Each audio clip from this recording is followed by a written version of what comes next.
안녕하세요. 저는 고양국제고등학교 졸업한 최성우라고 합니다. 이번에 도쿄대학교 문 3류에 합격하게 되었습니다. 와. 네, 저는 고등학교 2학년 때 갔다 왔던 홈스테이가 계기가 되었습니다. 그때 당시 갔을 때 새로운 친구들이랑 만나서 다양한 경험을 하는 게 제 성장에 도움이 될 것 같아 일본 유학을 결정하게 되었습니다. 저는 개인적으로 4월 초에는 문부성 장학생을 준비를 해가지고요. 그래서 가장 유명했던 일공학원에 들어오게 되었습니다. 저는 EJU 한 달 전에 봤던 학원 자체 모의고사에서 좋은 성적을 받았던 게 가장 기억에 남습니다. 그때 당시에 슬럼프에 빠져 있어가지고요. 그래서 어떻게 하면 좀 더 좋은 성적을 받을 수 있을까 고민한 끝에 잘 준비해서 봤던 시험이라 좋은 성적을 얻게 되어서 EJU에 자신감을 갖고 지원할 수 있었던 것 같습니다.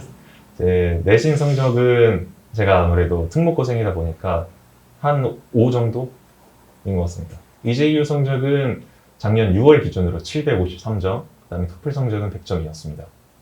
저는 문과라서 일단 일본어하고 수학 코스 1, 그 다음에 종합 과목 순서대로 이야기를 드리겠습니다.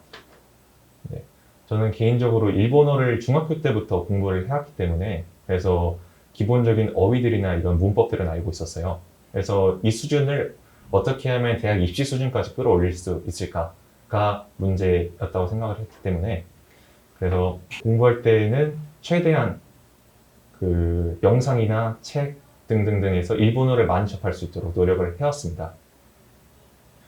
예를 들어서 저 같은 경우에는 아사히 신문의 천성인어라는 투구되는 수필들을 손으로 써서 그 중에서 모르는 문장, 모르는 단어를 선택해서 외운다라는 식으로 공부를 많이 했던 것 같습니다.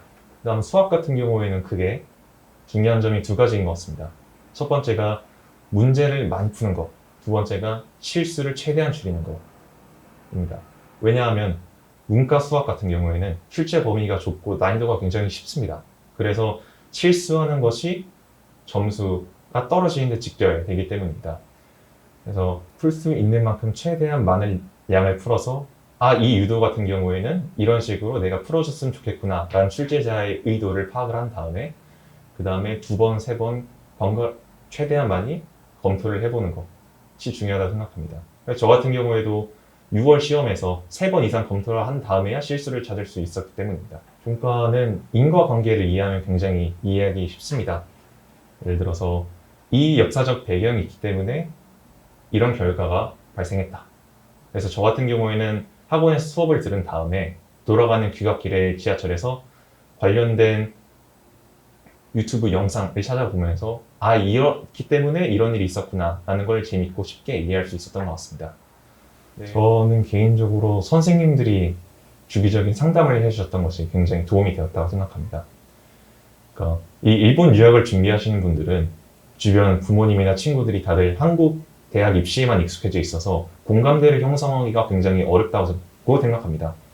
그래서 이럴 때 굉장히 심적으로 힘들 때 도움이 되는 것은 주변 친구들이나 부모님이기보단 선생님들이 직접 친절하게 대해주시는 게 굉장히 도움이 된다라고 생각합니다. 하고 싶은 말이 있다면 크게 2가지가 있습니다. 첫 번째가 밤샘 공부를 하지 말라라는 게 있습니다. 그러니까 밤샘 공부가 EJU 시험까지 시간이 얼마 남지 않아서 물론 조급한 마음도 이해가 가지만은 그렇다고 해서 밤샘 공부를 해서 내일 똑같이 공부할 수 있는 게 아니니까요. 공부는 장기전이니까 그만큼 차근차근 지금 할 수 있는 만큼만 공부하는 것이 훨씬 중요하다고 생각합니다. 다음 2번째로 공부를 즐기는 게 되게 중요하다고 생각합니다. 물론 공부하는 게 되게 어렵다고 느낄 수 있지만 그걸 자기가 어떻게 하느냐에 따라서 미래에 자기의 자산이 될 수 있기 때문에 그 부분을 잘 생각하면서 즐기면서 공부하는 게 강점이 될 수 있다고 생각합니다. 지방이우선 사정과제를 준비하면서 가장 크게 느꼈던 어려운 점이 일단 분량을 어떻게 조절하냐가 되게 어려웠던 것 같습니다. 예를 들어서 자기가 하고 싶은 말을 쭉 쓰면은 그러면 상대 시험관에게 전달되기 어렵고 그렇다고 해서 자기 얘기를 전혀 하지도 않으면은 또 그건 그것대로 그 지원자를 뽑고 싶다는 느낌이 안 들 거잖아요. 그래서 저는 개인적으로 그 2개의 밸런스를 조절하는 게 굉장히 어렵다고 생각합니다. 저는 개인적으로 이 일공학원에서 같이 소논문과 지망이유서 첨삭을 도와주셨던 다나카 선생님께 감사 인사를 드리고 싶습니다. 약간 선생님 덕분에 굉장히 자신감을 갖고 입시에 임할 수 있었던 것뿐만 아니라 개인적으로 선생님께 배움으로써 많은 인간적인 성장을 할 수 있었다고 생각합니다. 그래서 그 부분에 대해서 선생님과 만날 수 있어 굉장히 영광이었습니다. 네, 선배님이 되셨네요. 네, 그러면은 저는 여러분을 코마바에서 기다리고 있겠습니다.